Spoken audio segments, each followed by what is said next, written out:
कि मोदी जी को करें गरीब चाय वाला बंदा, जो बंदा पहले 30-35 साल से राजनीति में 30-35 साल से राजनीति की हर एक चीज का सुख भोग रहा है, ठीक है, उस व्यक्ति को बता रहे गरीब आदमी को रिप्रेजेंट ही नहीं करता वो व्यक्ति, किसी तरीके से रिप्रेजेंट नहीं करते नरेंद्र मोदी किसी भी देश के गरीब आदमी को।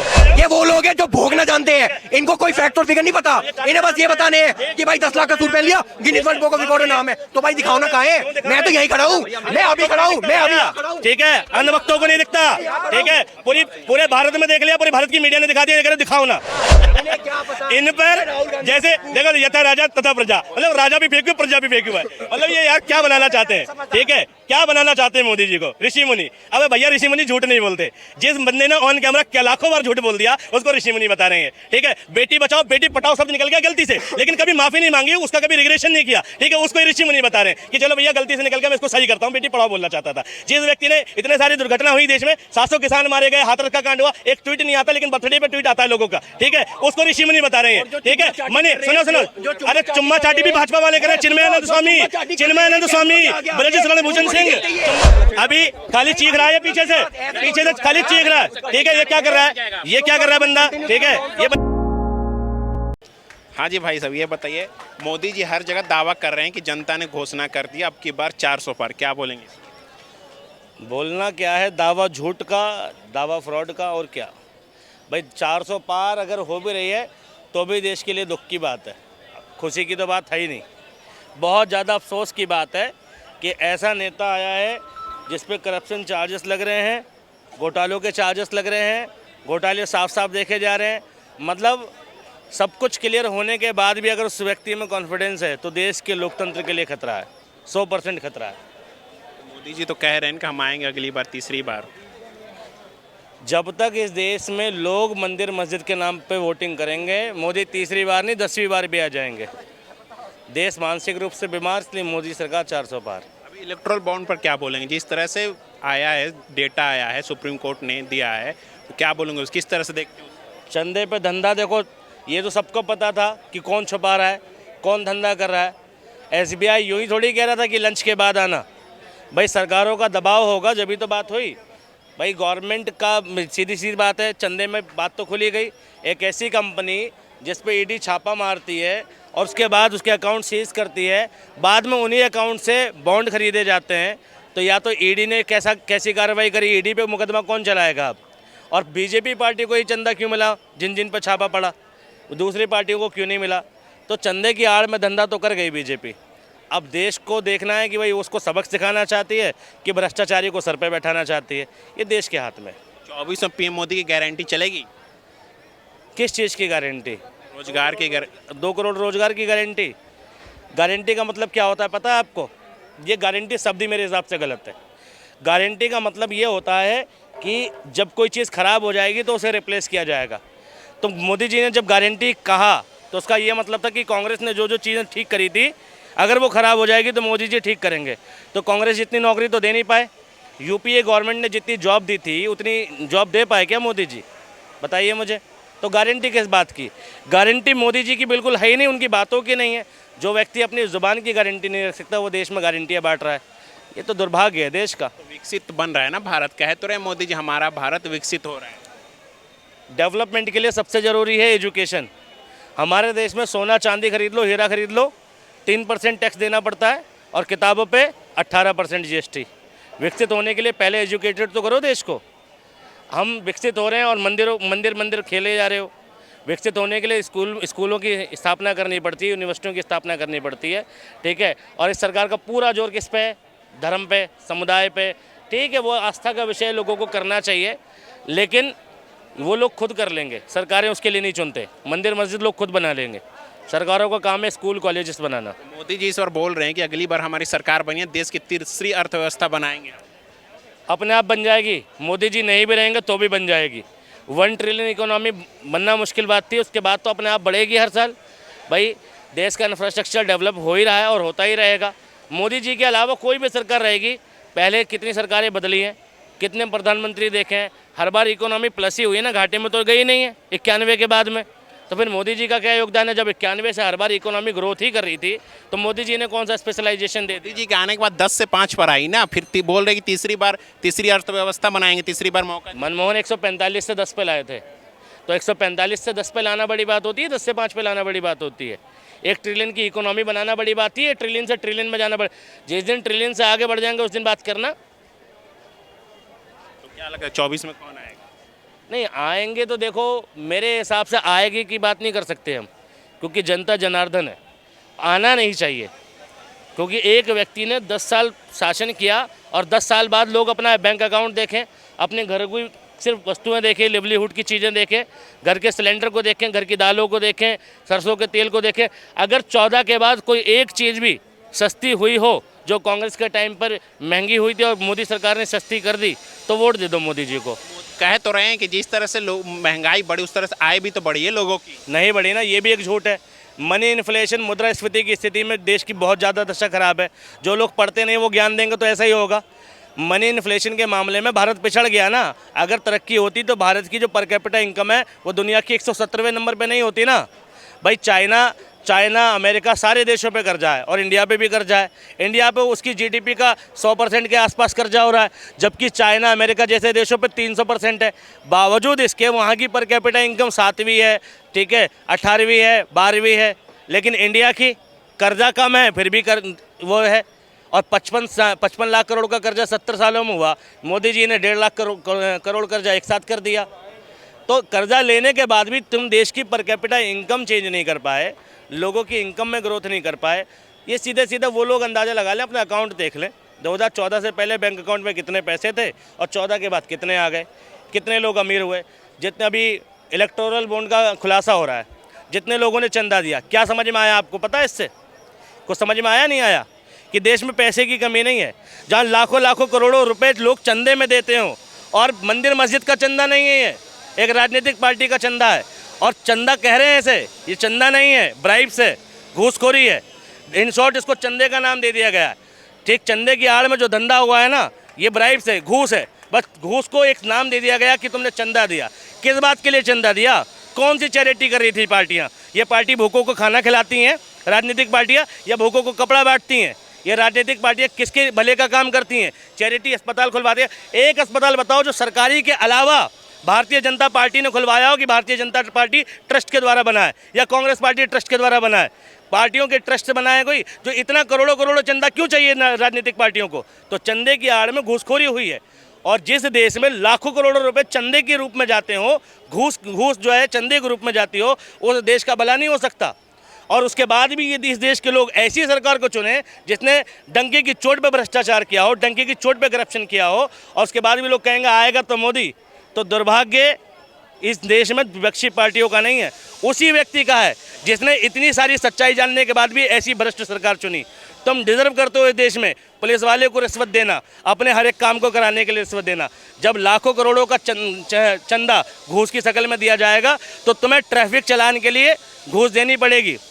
एक पुलिस वाले का चालान क्या है आप जानते हो? 1000 रुपये का हेलमेट का चालान है। 1000 रुपये का चालान काट सकता है वो पुलिस वाला, लेकिन 200 रुपये का हेलमेट नहीं दे सकता। ये सरकारों को अगर किसी को एक्सीडेंट से बचाना मकसद होता चालान का, तो चालान के साथ साथ हेलमेट भी प्रोवाइड होना चाहिए था उस व्यक्ति को।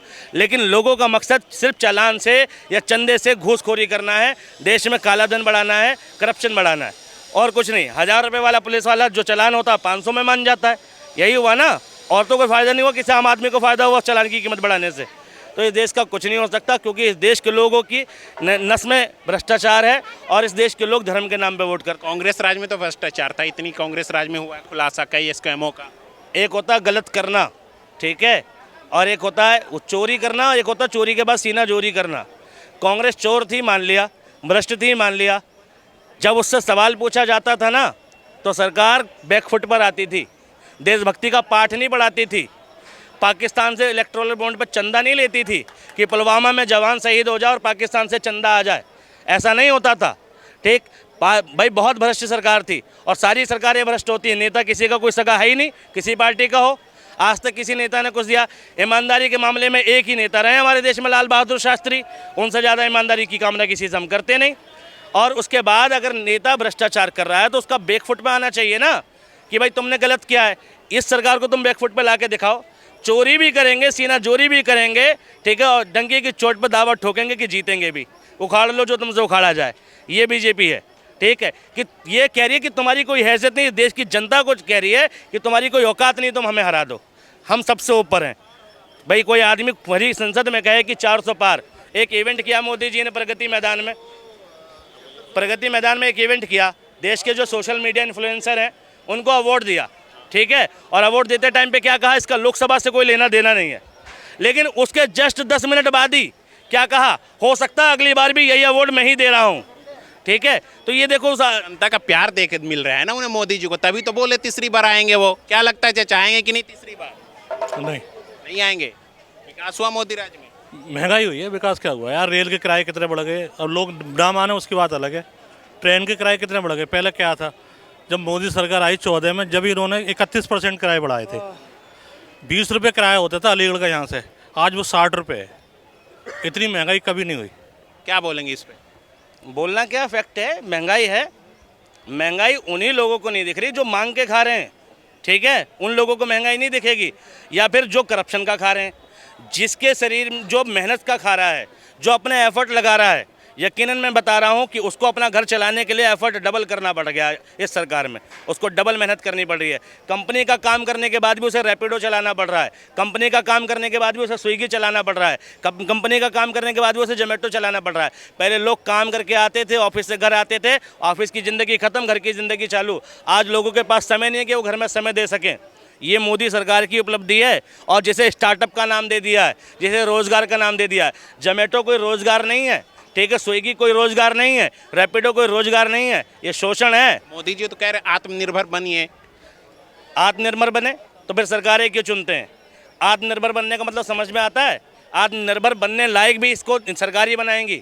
आत्मनिर्भर कब बनेगा कोई आदमी? मुझे बताओ, कब कोई कौन कब बनेगा? का बिजनेस हो, जब खुद का बिजनेस होगा, जब आपके पास इकोनॉमिक कंडीशन अच्छी होगी, फाइनेंशियली स्ट्रांग होगे, जब तो आत्मनिर्भर बनोगे। अपना बिजनेस कब खोल सकते हो?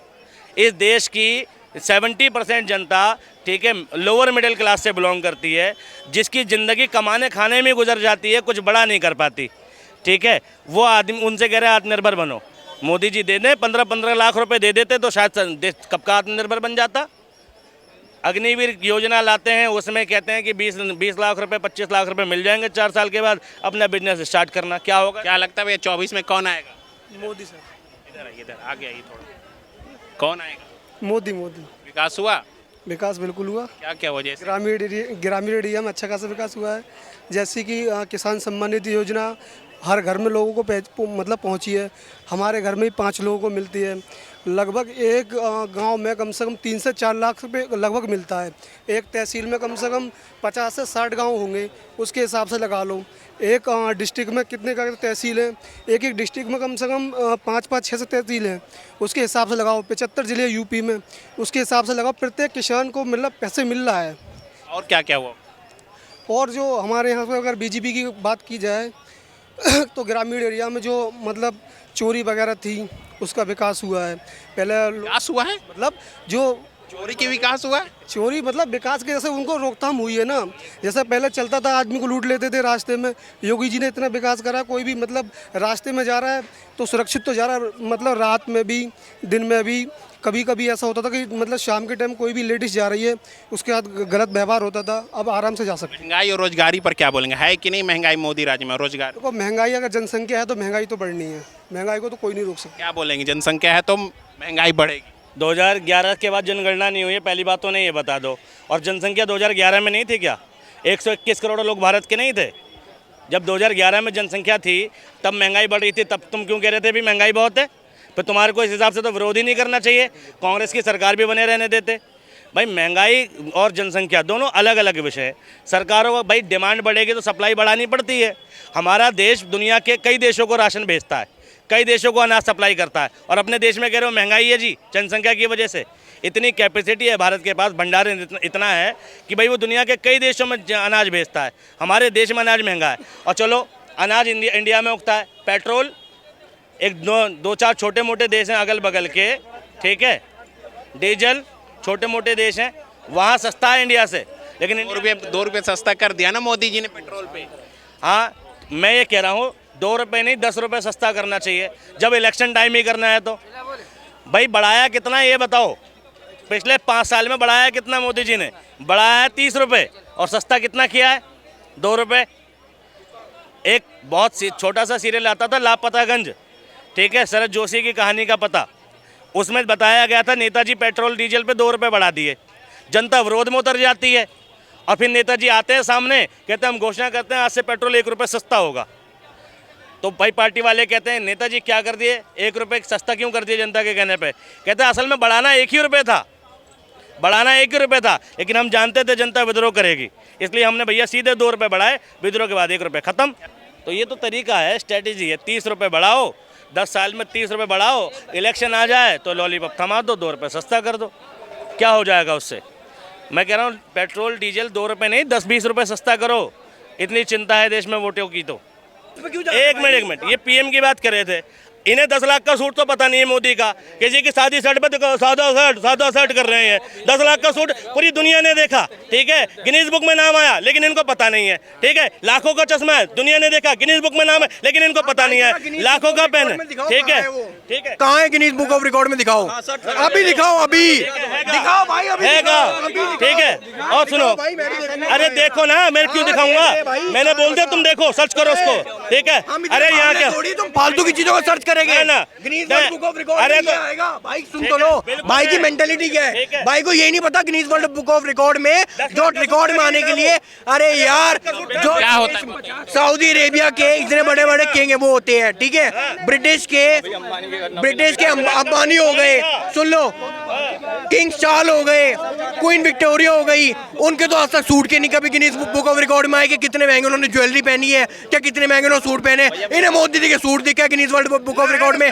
सुनो भैया, दिखा दो ना, अगर इतनी बेचैनी हो रही है तो दिखा दो ना। फिर ये वो लोग हैं जो भोगना जानते हैं, इनको कोई फैक्ट और फिगर नहीं पता, इन्हें बस ये बताने हैं कि भाई 10 लाख का सूट पहन लिया, Guinness world book of record में नाम है, तो भाई दिखाओ ना कहाँ है? मैं तो यहीं खड़ा हूँ, मैं अभी खड़ा हूँ, मैं अभी, ठीक है, अन्य वक्तों को नहीं दिखता, ठीक है, पूरे भारत में देख लिया, पूरे भारत की मीडिया ने दिखा दिया, ये कह रहे दिखाओ ना, अरे दुनिया देख चुकी, जब पहना था जब भी देख लिया, ठीक है, अरे तो देख सर्च करना नहीं, तो मैं गूगल चलाना नहीं आता, गिनीज बुक रिकॉर्ड देखना नहीं आता, तो मैं क्या करूंगा इसमें, ठीक, तुम्हें गूगल चलाने नहीं आता तो इसमें मैं बताऊंगा तुम्हें, देख लो भैया, ठीक है। और दूसरी बात, ठीक है, मोदी जी को करें गरीब चाय वाला जो बंदा पहले 30-35 साल से राजनीति में, 30-35 साल से राजनीति की हर एक चीज का सुख भोग रहा है, ठीक है, उस व्यक्ति को बता रहे हैं गरीब आदमी को रिप्रेजेंट ही नहीं करता, वो व्यक्ति किसी तरीके से रिप्रेजेंट नहीं करते नरेंद्र मोदी किसी भी देश के गरीब आदमी को। देश को गरीब आदमी को रिप्रेजेंट करने के लिए लाल बहादुर शास्त्री जैसी सोच होनी चाहिए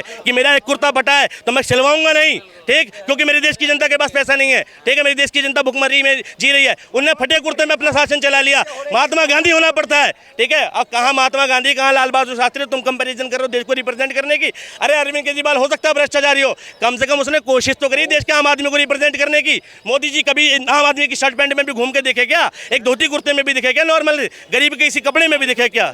अब एक बात बोलूंगा, अब आप ध्यान से सुनना इस चीज को। अब इन्होंने क्या बोला कि वो गरीब चाय वाला नहीं है, ठीक है, वो 35 साल से राजनीति में, इन्हीं के वर्ड है। अब इन्हें कहना चुप रहना, जरा मेरी पूरी बात सुन लेना, ठीक है। इन्हें अभी गरीबी नहीं पता क्या होता है। जिस गरीबी में मोदी जी का जन्म हुआ है, जिस गरीबी में वो पले बड़े हैं, जिस गरीबी से उठकर वो बाहर आए हैं, ठीक है, अगर चाय भी बेची है ना तो सर इसमें कोई बुरा काम नहीं करा, अगर अपने घर की गरीबी मिटानी है, ठीक है। और दूसरी बात, इनके राहुल गांधी जो बचपन से सिल्वर स्पून से चम्मच से दूध पी रहे हैं, वो गरीबी नहीं देखते, ये जो जिनके पूरे खानदान पॉलिटिक्स में है, ये वो गरीबी नहीं देखते, और ये मोदी जी को कह रहे हैं कि वो गरीब चाय वाला नहीं है। वो 35 साल की राजनीति, भाई 35 साल का ना, 35 साल की भक्ति है, भक्ति परीक्षा में आप कभी जाओगे ना, ऐसे ऐसे हरिद्वार में जो ऐसे ऐसे ऋषि मुनि होते हैं, वो 30 साल 35 साल वो अपनी भक्ति करते हैं, तप करते हैं, ऋषि मुनि जब जाके उनको कहीं ना कुछ मिलता है। इन्हें क्या पता, इन्हें क्या पता, इन पर जैसे देखो यथा राजा तथा प्रजा, मतलब राजा भी फेंक हुआ, प्रजा भी फेंक हुआ है, मतलब ये यार क्या बनाना चाहते हैं, ठीक है। क्या बनाना चाहते हैं मोदी जी को? ऋषि मुनि। अबे भैया ऋषि मुनि झूठ नहीं बोलते।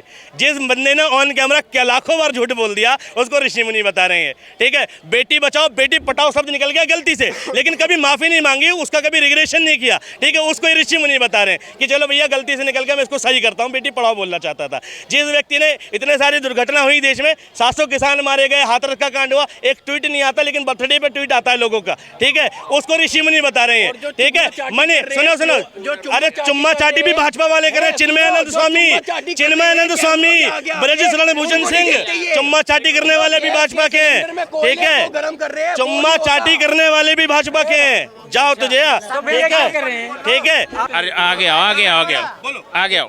आप बताओ विकास क्या क्या हुआ? बहुत विकास हुआ। गिनाओ विकास, विकास गिनाओ।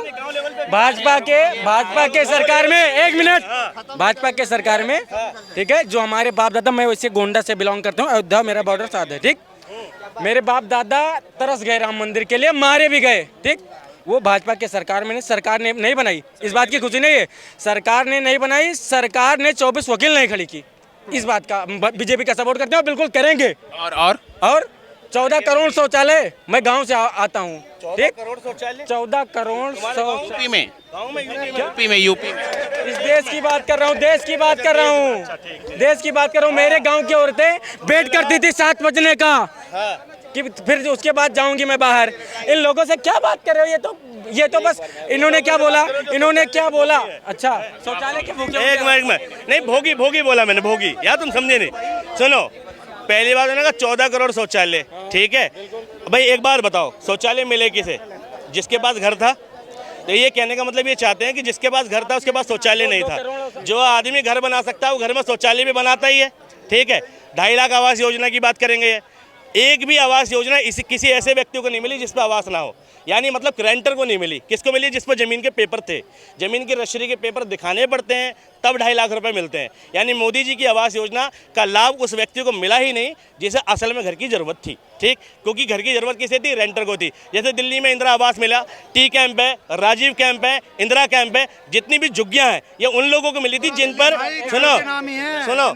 सुनो, जितनी भी झुग्गियाँ, इनमें जितने लोगों को मकान मिला, इन लोगों के पास पहले कोई भी मकान नहीं था, ये रेंटर थे। सीधा गए, पर्ची कटवाई, अपना आधार कार्ड तो था इस टाइम पर, राशन कार्ड, ठीक है, अपना पहचान पत्र दिखाया, और उस टाइम पर जिसको जरूरत थी उसको मिलता था। लेकिन अभी 2.5 लाख रुपए अकाउंट में आते हैं, वो भी 3 किस्तों में आते हैं, ठीक है। एक भाई आप कंटिन्यू कर रहे हो सर, आप नॉन स्टॉप, हमारी भी तो पहले इन्होंने जितने गांधी का नाम गिनाया ना, मैं एक बात बोल के मैं फिर मैं जा रहा हूँ। जो इंसान Guinness world book of record में मोदी जी का 9 लाख का सूट गिनवा रहा है, जिसे कुछ नहीं पता, ठीक है, 1 लाख का भी गिनवा दे, और वो तुम उससे बैठ के तुम विकास की बातें पूछ रहे हो, उससे बैठ के तुम पूछ रहे हो कि कितने आवास योजना हुई, उससे बैठ के तुम पूछ रहे हो कि कितने मकान बने। आप बता दीजिए। आप सर आप बताइए। को यही नहीं पता, आप बता दीजिए इस वर्ल्ड बुक ऑफ रिकॉर्ड में क्या है, आप बता दीजिए। पूछ रहे हो? 10 लाख का सूट नहीं था वो। भैया सुनो, तुम न्यूज में हो, अपने फैक्ट फिगर भी चेक करे करो, ठीक है। ऐसे नहीं कि कोई भी यार कुछ भी बोल के चला जाए। अच्छा भैया, इन्होंने कहा विकास क्या हुआ ना, मैं गांव से आता हूं बिहार के, मैं बताता हूं मेरे गांव में विकास क्या हुआ। मेरे गांव में आवास योजना अच्छे लोगों को, ऐसे लोगों को मिला जिनको जमीन तक नहीं था। उसके बाद शौचालय भी बने। तीसरा काम, हम लोग सोचे नहीं थे कि हमारे गांव में कभी सफाई होगी। हमारे गांव में घर घर सफाई कर्मी आते हैं। चौथा बदलाव, हमारे गाँव में ग्रामीण सड़क बन गई, मेन रोड तक नहीं बनते थे। 5वां बदलाव, हमारे यहाँ सोलर लाइट वो भी डिजिटल लगी है। 6वां बदलाव, हमारे यहाँ जो सड़कों के साथ किसानों के लिए जीवन आराम हो गया। अभी खाली चीख रहा है पीछे से खाली चीख रहा है, ठीक है। ये क्या कर रहा है बंदा, ठीक है, ये बंदा क्या कर रहा है? सिर्फ Guinness world book of record तो निकलवाओ पहले Guinness world book of record में वो तो निकलवाओ, 10 लाख का 9 लाख का सूट, जब तो आगे सुनना। जो इंसान ये झूठ बोल सकता है, मेरे को तो नहीं लगता वो जो भी बोलेगा वो सच बोलेगा। पहले सूट निकलवाओ, कहाँ रह गया सूट? भैया जवाब, जनता जवाब चाहती है महोदय से।